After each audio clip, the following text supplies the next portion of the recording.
Eu descobri, lendo a Bíblia Sagrada, estudando profundamente, que o espírito humano, ele está alojado no nosso cerebelo. O espírito que Deus te deu está alojado aqui, porque o espírito é a nossa parte intelectual, é a nossa psique. Espírito não é alma, você sabe disso. A palavra vai na divisão da alma e do espírito. O que é alma? Emoção.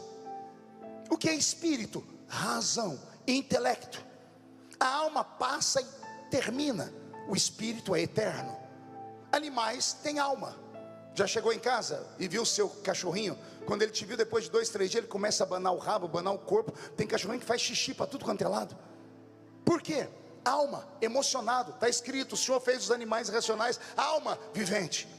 Mas o ser humano não é só alma, ele é espírito. Para Deus tocar no espírito, para Deus tocar na sabedoria de Daniel, Deus tocou no pacote completo. Deus tocou na sabedoria e na sensibilidade dele. O que Deus quer fazer na sua vida não vai apenas mudar a sua vida material, vai dar um upgrade na sua vida espiritual também. Daniel se tornou um homem tão sensitivo que ele via as coisas antes de acontecer. Ele ouvia as coisas que ninguém ouvia, e ele acabava sentindo que ninguém sentia. No capítulo 10 do livro de Daniel, leia na sua casa o capítulo inteiro. Daniel acorda de manhã, ele senta na cama e ele percebe que o ambiente de Babilônia está diferente. Está preparado para começar a ter esse nível de sensibilidade?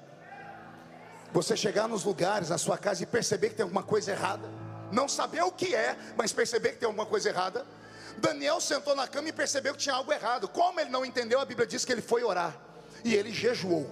Ele não marcou, vou jejuar 21 dias, não. Ele começou um jejum, porque Deus sempre respondia a ele, pastor Felipe. Só que ele jejuou, e no final do dia Deus não respondeu. Ele tinha duas opções: entregar o jejum e dormir, ou provocar Deus. Ele dormiu com fome, emendou o jejum no segundo dia. No segundo dia Deus não respondeu, e ele emendou no terceiro dia. No terceiro dia Deus não respondeu, e ele emendou o jejum no quarto dia. E ele jejuou 21 dias. E detalhe, não ficou com crise quem está cansado. A Bíblia diz no capítulo 10 que Daniel estava na beira do rio Haidekel, o rio de Babilônia. Ele estava junto com engenheiros. Eles estavam construindo um arqueoduto para tirar água dali e levar para a Babilônia. E Daniel era versado em todas as matérias, ele era um gênio. E Daniel estava ali desenhando a fórmula. Estava cheio de homens ali, só ele temia Deus. É Daniel que conta. E de repente o ambiente mudou. O ambiente mudou tanto que aqueles que estavam comigo não viram, não ouviram, mas saíram correndo. Eu estou começando a ficar com meu corpo arrepiado.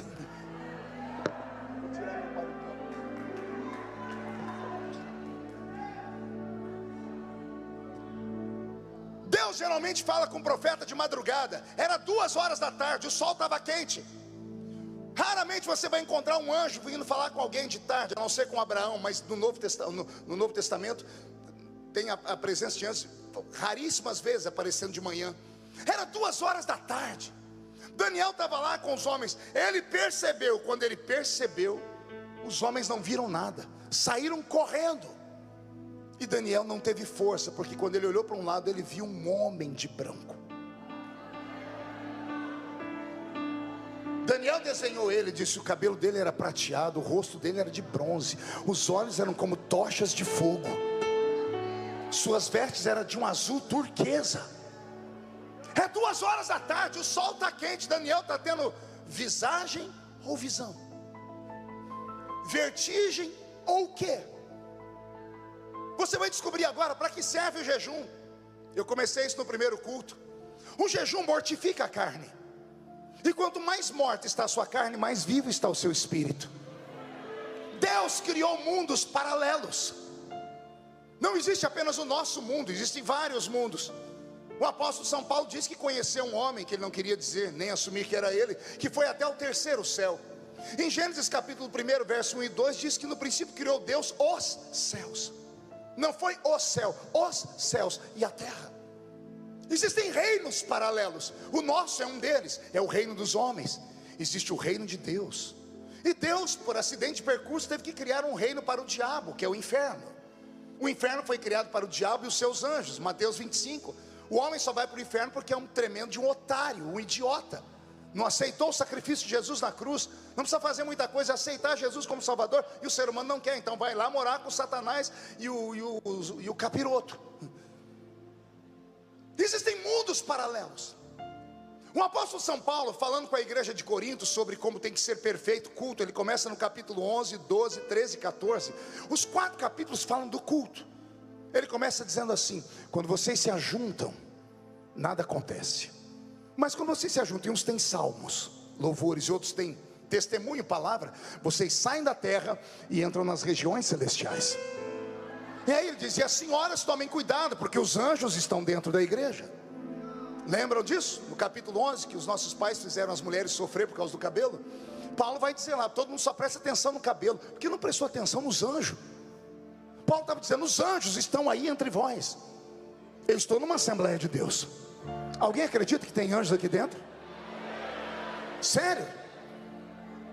Se os anjos estão aqui, então quer dizer que há uma presença divina entre nós.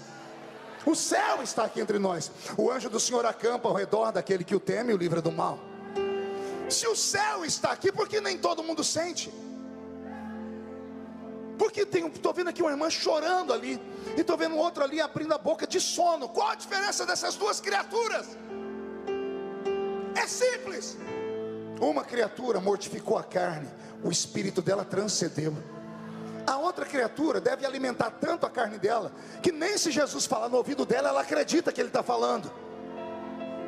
Os nossos pais na fé não construíram esta linda igreja, esse lindo monumento, esse grande ministério, porque eles eram inteligentes e bonitos. Vocês já leram o livro Diário de um Pioneiro? Quem já leu o livro Diário de um